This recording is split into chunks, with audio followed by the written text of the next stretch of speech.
Vous avez parfaitement vu juste, c'est un coureur qui est âgé de 26 ans maintenant et que l'on a vu vainqueur du circuit des Ardennes, justement lorsqu'il était encore dans cette équipe réserve. Il avait d'ailleurs gagné une étape du Tour de Normandie. Donc alors maintenant, est-ce que les coureurs Astana vont essayer de contrôler un petit peu tout le monde, toutes les attaques Ouais, ils sont parce dans qu'en une... en cas d'arrivée au sprint, qui peut battre Greg Van Avermaet là au sprint? Parce que c'est un petit peu l'épouvantail. Derrière, l'équipe Sunweb s'est fait avoir, donc il roule.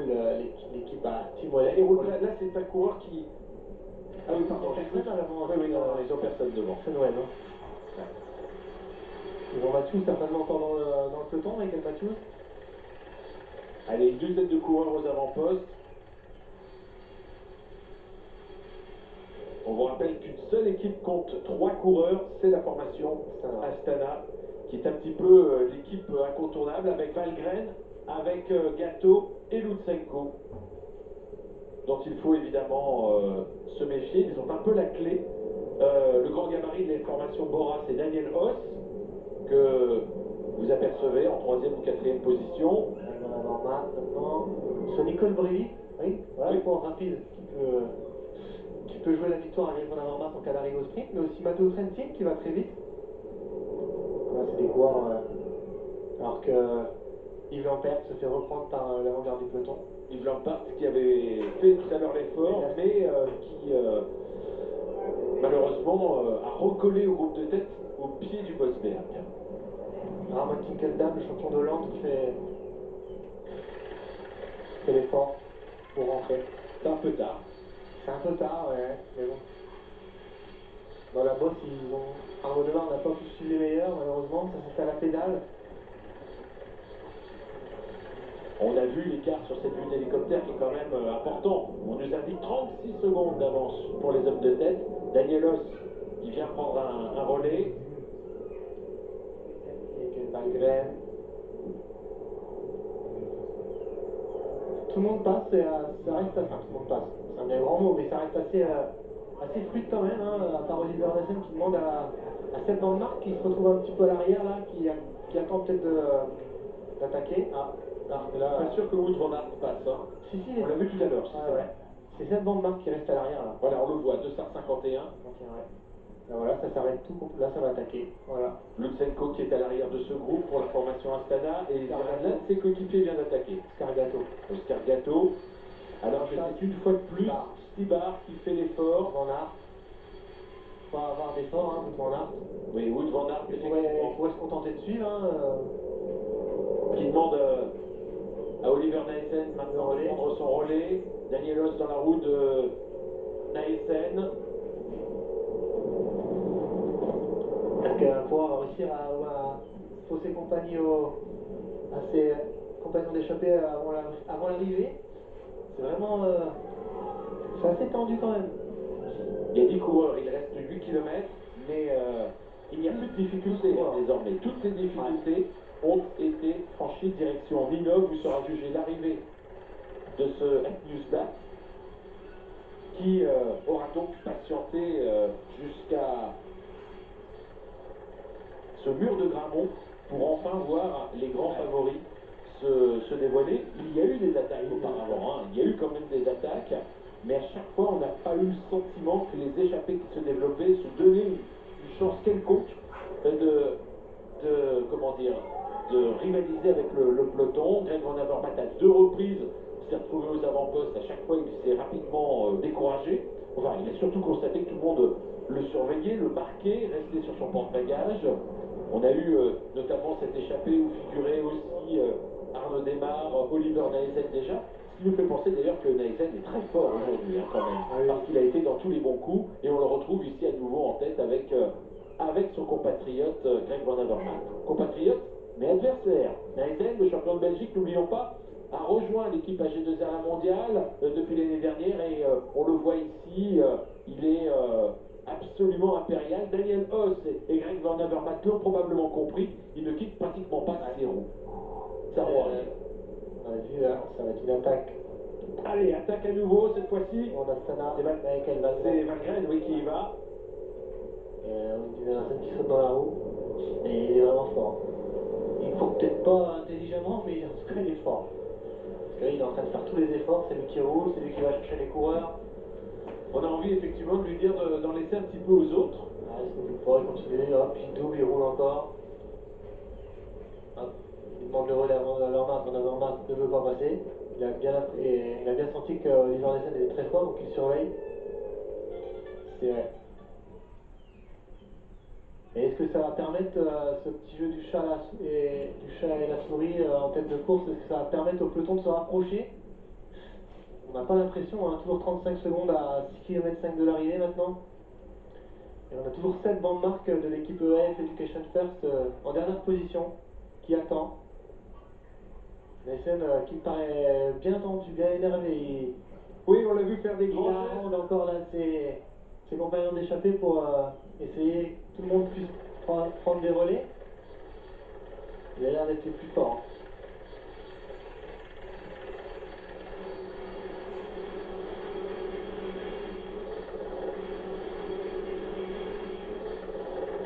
Et quand même, on se rend compte que finalement, vous l'avez dit, il manque les coureurs de la formation Lotto, mais quand on voit tout ce qu'a fait Zdeněk Štibar depuis tout à l'heure, à n'avoir qu'un seul représentant de l'équipe Quick-Step aux avant-postes, Ouais. ça fait quand même un petit peu léger dans la perspective de ce final. On n'a pas vu Niki Terpstra du tout aujourd'hui, hein. Philippe Gilbert, on l'a vu à l'offensive assez tôt, mais après, pareil, il a disparu un petit peu des radars au pied du mur de Gramont. Mais bon, c'est des coureurs qui sont...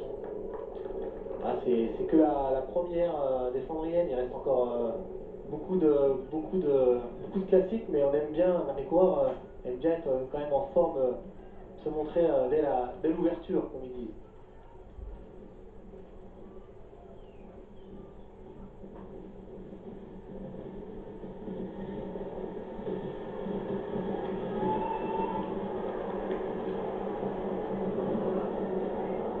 Ah, Seb Van Mark, s'il attaque pas dans le final, sa tactique est vraiment, il attend. Remarque, on lui demande pas de rouler, il a raison, hein, et s'il reste derrière, ça continue d'avancer sans qu'on vienne trop l'embêter, donc il en garde. Je pense qu'il va en mettre une bonne par contre avant l'arrivée, parce qu'il sait, je pense il sait qu'au sprint, malheureusement, il est battu par plus fort que lui. Allez, on récapitule parce qu'on est à moins de 5 km de l'arrivée. Maintenant, 3 coureurs de l'équipe Astana, Oscar Gatto, Alexei Lutsenko et Michael Valgren ici au premier plan. Le coureur de l'équipe Sky, seul représentant de sa formation, c'est le Polonais Lukas Wisniewski. On retrouve également Daniel Hoss de la formation Bora Hansgrohe qui est actuellement en tête. La formation Mitchelton avec l'Italien Matteo Trentin et qui prend son relais. Zdeněk Štibar, seul représentant de la formation Quick Step. Vous le voyez ici à l'image au premier plan, dans la roue duquel se trouve le champion de Belgique Oliver Nijssen. Greg Van Avermaet, représentant de la formation BMC. Et puis Sonny Colbrelli, le sprinter de la formation Bahrain Merida. Voilà donc en ce qui concerne la composition de cette échappée, sans oublier le champion du monde de cyclocross, Wout van Aert. Voilà donc les 11 hommes qui composent cette échappée. Ils sont 12, pardon. Les 12 hommes qui composent cette échappée, ils sont 12, mais je pense que je vous ai donné tous les noms. Non, Seb Van Mark, évidemment, que j'ai oublié de vous donner. On le voit pas passer le relais là-bas. Si, il va le est faire, là, il va le regardez, faire. dans la route Sonny Colbrelli qui passe en première Ouais. position. Bon, on va retrouver Tout le monde passe son petit bout de relais. Ça y est. 4 km dans de un l'arrivée. instant, oui, le coureur avec ce maillot rose de la formation IF Education First Rapac, Seb Van Mark, pour prendre un relais. Seb Van Mark, il ne gagne pas souvent, mais il a quand même déjà gagné cette classique dans le passé, donc il faut s'en méfier. C'est vrai que c'est un coureur, on dit tout le temps qu'il est placé, jamais gagnant. Ouais, enfin un jour, quand même, la chance tourne, Ouais. et on peut gagner. Daniel Hoss, ici, au Au premier fond, plan. on peut apercevoir le peloton, au fond, qui aperçoit les coureurs. 30 secondes, malheureusement, le peloton n'arrivera pas à faire la jonction sur ces hommes de tête alors qu'il y a une attaque de Michael Valgren là. Michael Valgren, mais immédiatement, regardez qui Non, plonge. Immédiatement, Štibar. Štibar fait l'effort. Štibar et Nijssen, on les prend pas en défaut, hein. Štibar, Van Mark, Wout van Aert. Greg Van Avermaet, là ça va commencer un petit peu à 3 km de l'arrivée. Voilà, ça va commencer un petit peu maintenant à se regarder. Oscar Sergato va, je pense, attaquer là-haut, derrière, non, même pas. Il suit Trentin, 2 Italiens. Voilà, on est... Là, ça rattaque. C'est bon, non, attaquer le devant, c'est pas la bonne solution. Là, pour surprendre... Pas l'évoquer. Non. Mais bon, il a fait semblant là, c'est c'était difficile de surprendre à 12 comme ça, tout le monde regarde un petit peu tout le monde et pour surprendre quand on est 12 comme ça, c'est vraiment pas évident. Faut arriver, essayer d'arriver de lancer à l'arrière, mais quand tout le monde est en file indienne... Danielos qui est venu se replacer en tête. Danielos qui appartenait à la formation BMC auparavant. Est-ce que ça peut jouer dans le final? On sait qu'il a quand même été longtemps, des années durant, coéquipier de Greg Van Avermaet. Justement, il a sa carte maintenant, donc il va la jouer à fond. Hein. Depuis quelques semaines, il est désormais sous ce maillot de l'équipe Bora et qui plus est, son leader, celui pour lequel il a finalement rejoint cette équipe, n'est pas là. On pense bien sûr au champion du monde, Peter Sagan. Attaque de Seb Van Mark sur la gauche de la route. Enfin, oui, cette fois, il attaque de derrière. C'est une belle attaque. Et Stibar une fois de plus. Un moustique, ce Stibar. Il vous saute dessus dès que vous levez un orteil. Eh bien, il revient dans le sillage de Seb Van Mark. On a l'impression que c'est toujours les mêmes coureurs qui se courent après. Seb Van Mark attaque, Stibar y va. C'est Stibar qui attaque, Van Avermaet y va. C'est... Là, allez, à nouveau l'attaque, cette fois d'un coureur de la formation Astana. C'est Valgren. Oui. Ah, là par contre, attention, réagit là. on s'observe, et oui, tout le monde a fait l'effort pour essayer de revenir sur l'attaque précédente de Seb Van Mark. Là, on a un petit peu de mal. 2 km de l'arrivée. À 2 km de l'arrivée, c'est finalement Matteo Trentin qui fait l'effort. Il se relève, attention. Et derrière, c'est un coureur de l'équipe Astana qui ne va pas bouger. Et c'est Valgren qui en profite. Il a dit dans l'oreillette, vas-y, c'est bon. Mais oui. Et là, cette fois, du coup, Trentin est obligé d'y aller à nouveau. Qui va faire l'effort maintenant? Regardez l'écart en haut de l'écran, à gauche. Ça sent bon quand même là. L'homme de tête, Valgren, est en train de progresser, d'augmenter son avance. Personne ne réagit dans les 30 secondes qui suivent. Allez, Valgren qui continue, qui a compris que le coup était jouable. Il sait derrière qu'il y a 2 équipiers qui vont contrôler l'affaire maintenant. Ah ouais, là. Là, c'est plus difficile. Je pense ça. Mais il était malin. Hein. Il a attaqué de derrière. Et combien de fois il l'a attaqué? Il a attaqué 2-3 fois déjà. C'est au moins sa 3e attaque. Hein. Donc c'est quelqu'un... Et regardez ici à droite, Valgren, tout seul devant Van Mark une fois de plus. Mais c'est une attaque un peu désespérée pour partir à la poursuite de Valgren. Le peloton revient derrière, hein, et pas de fin, le peloton revient. Le peloton n'est pas très loin derrière, effectivement. Là, c'est fini, personne... vent dans le dos, en plus, on dirait le final. Il me semble, j'ai pu apercevoir un drapeau qui soufflait. Mais quand on doit avoir le vent dans le dos pour... ça va très vite. Ah, c'était quand même pas le favori attendu. Non. Derrière, on continue à s'observer. Seb Van Mark est sorti pour aller chercher un accessite une fois de plus. Un accessite une fois de plus. Une place d'honneur, mais ce sera pas la victoire, j'ai l'impression. Seb Van Mark, regardez, et qui fait l'effort, mais un petit peu tard. Derrière, on ne s'entend pas, on ne s'entend plus. On se déchire. Là, c'est le Sky qui essaie de partir un petit peu. Assis sur la selle. Oui, c'est Wisniewski. Et regardez devant, Valgren est déjà loin. Valgren est en vue de l'arrivée à 300 mètres de la ligne. Eh bien, on va assister dans quelques instants à la victoire de ce coureur qui va donc s'imposer, remporter la plus belle course de sa carrière. Victoire danoise dans le Newsblatt aujourd'hui. Victoire d'un coureur de 26 ans qui apporte donc un nouveau succès à la formation Astana. On vous les a énumérés tout à l'heure, il y en a eu beaucoup. Deuxième de l'Amstel Gold Race il y a 2 ans. Il remporte donc cette belle victoire, la 10e victoire de sa carrière. Alors que Wisconsin va faire 3e, ah non, 2e Wisconsin même. Oui. Et Van Mark 3e, comme l'année dernière, un accessite, une place sur le podium, une place d'honneur.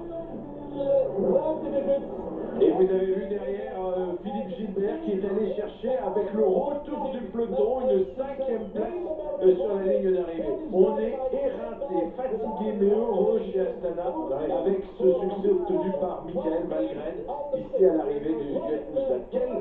Quelle surprise quand même, mais à la fois quelle logique. Voilà. C'est la seule équipe qui a été surreprésentée dans ce groupe. Collectivement, ce sont les plus forts du jour, donc voilà, ils sont récompensés, ils ont bien couru. 3 coureurs sur 12 à la fin. Il n'y avait pas photo. Collectivement, c'était les plus forts. Peut-être intrinsèquement, c'était pas les individualités les plus fortes, mais voilà, ils ont eu un collectif très bien huilé. Et félicitations à Valgren qui a été opportuniste, on l'a vu attaquer à plusieurs reprises et la dernière a pu la bonne. Donc félicitations à eux, félicitations à Valgren. Et c'est donc la 6e victoire de la saison pour la formation Astana qui fait un début d'année